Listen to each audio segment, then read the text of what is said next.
Hi friends, അപ്പോൾ ഇന്ന് നമുക്ക് ഉച്ചക്കത്തേക്ക് ആവോലിയാണ് കിട്ടിയത്.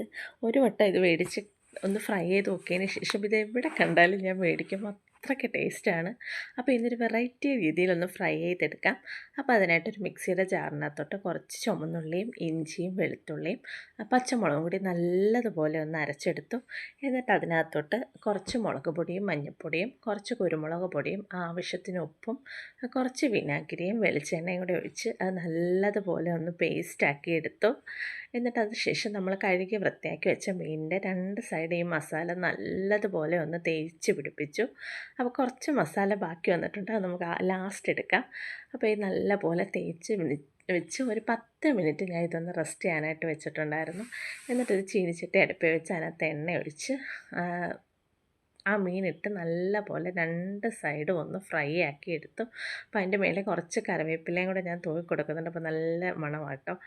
അപ്പോൾ രണ്ട് സൈഡും ഒന്ന് മൊരിഞ്ഞ് വന്നപ്പോഴത്തേക്ക് ഞാനതെടുത്ത് ഒരു പാത്രത്തിലോട്ട് മാറ്റിയിട്ട് നമ്മൾ നേരത്തെ മാറ്റി വെച്ചിരിക്കുന്ന അരപ്പില്ലേ, അരപ്പ് ഈ എണ്ണയിലോട്ടിട്ട് നല്ലതുപോലെ അതിൻ്റെ പച്ചമണം മാറുന്നത് വരെ നല്ലോണം വഴറ്റി അതിൻ്റെ കളറൊക്കെ ഒന്ന് ചേഞ്ച് ആവുന്നവരെ വഴറ്റിയെടുത്തു. എന്നിട്ട് നമ്മൾ മാറ്റി വെച്ചിരിക്കുന്ന മീനും കൂടി അതിൻ്റെ പുറത്തോട്ടിട്ട് രണ്ട് സൈഡിലും നമ്മൾ ഈ മസാല നല്ലതുപോലെ ഒന്ന് തേച്ച് പിടിപ്പിച്ച് ഒരു 5 മിനിറ്റത്തേക്ക് ഞാനതൊന്ന് വേവിച്ചെടുത്തു. അപ്പോൾ നല്ല അടിപൊളി ടേസ്റ്റാണ്. അരപ്പ് മാത്രം മതി നമുക്ക് ചോറ് കഴിക്കാനായിട്ട്, അത്രയ്ക്ക് ടേസ്റ്റാണ് കേട്ടോ. ഒരു പ്രത്യേക ടേസ്റ്റായിരുന്നു. ആവശ്യത്തിന് പുളിയും ഉപ്പും എരിയും എല്ലാം ഉണ്ടായിരുന്നു. അപ്പോൾ എല്ലാവരും ഇനി മീൻ കിട്ടുമ്പോഴത്തേക്ക് ഇതൊന്ന് ട്രൈ ചെയ്ത് നോക്കണം കേട്ടോ. ഒരു വെറൈറ്റി രീതിയിലുള്ള ഫ്രൈ ആണേ. അപ്പോൾ നമ്മളെ വീട്ടിൽ ഗസ്റ്റൊക്കെ വരുമ്പോഴും നമുക്ക് അവർക്ക് ഇങ്ങനെയൊക്കെ ചെയ്ത് കൊടുക്കാനൊക്കെ പറ്റും. അപ്പോൾ എന്നിട്ട് അതിന് ശേഷം ഞാനത് മീനെടുത്തൊരു പാത്രത്തിലോട്ടിട്ട് കുറച്ച് അലങ്കോലപ്പണികളൊക്കെ അതിനകത്ത് ചെയ്തിട്ടുണ്ടായിരുന്നു. കുറച്ച് കറിവേപ്പിലയും സവാളയൊക്കെ സ്ലൈസ് ചെയ്തിട്ടു. അപ്പോൾ വീഡിയോ ഇഷ്ടപ്പെട്ടാൽ ലൈക്കും ഷെയറും സബ്സ്ക്രൈബും ഒക്കെ ചെയ്യുക. അടുത്ത വീഡിയോ കാണുന്നത് വരെ tata bye bye, see U.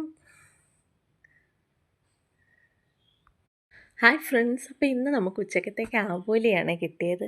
ഒരു വട്ടം ഇത് മേടിച്ച് ഒന്ന് ഫ്രൈ ചെയ്ത് നോക്കിയതിന് ശേഷം ഇത് എവിടെ കണ്ടാലും ഞാൻ മേടിക്കും, അത്രയ്ക്ക് ടേസ്റ്റാണ്. അപ്പോൾ ഇന്നൊരു വെറൈറ്റി രീതിയിലൊന്ന് ഫ്രൈ ചെയ്തെടുക്കാം. അപ്പോൾ അതിനായിട്ടൊരു മിക്സിയുടെ ജാറിനകത്തോട്ട് കുറച്ച് ചുമന്നുള്ളിയും ഇഞ്ചിയും വെളുത്തുള്ളിയും പച്ചമുളകും കൂടി നല്ലതുപോലെ ഒന്ന് അരച്ചെടുത്തു. എന്നിട്ട് അതിനകത്തോട്ട് കുറച്ച് മുളക് പൊടിയും മഞ്ഞൾപ്പൊടിയും കുറച്ച് കുരുമുളക് പൊടിയും ആവശ്യത്തിന് ഉപ്പും കുറച്ച് വിനാഗിരിയും വെളിച്ചെണ്ണയും കൂടി ഒഴിച്ച് അത് നല്ലതുപോലെ ഒന്ന് പേസ്റ്റാക്കി എടുത്തു. എന്നിട്ട് അതിന് ശേഷം നമ്മൾ കഴുകി വൃത്തിയാക്കി വെച്ച മീനിൻ്റെ രണ്ട് സൈഡ് ഈ മസാല നല്ലതുപോലെ ഒന്ന് തേച്ച് പിടിപ്പിച്ചു. അപ്പോൾ കുറച്ച് മസാല ബാക്കി വന്നിട്ടുണ്ട്, അത് നമുക്ക് ലാസ്റ്റ് എടുക്കാം. അപ്പോൾ ഈ നല്ലപോലെ തേച്ച് വെച്ച് ഒരു 10 മിനിറ്റ് ഞാൻ ഇതൊന്ന് റെസ്റ്റ് ചെയ്യാനായിട്ട് വെച്ചു.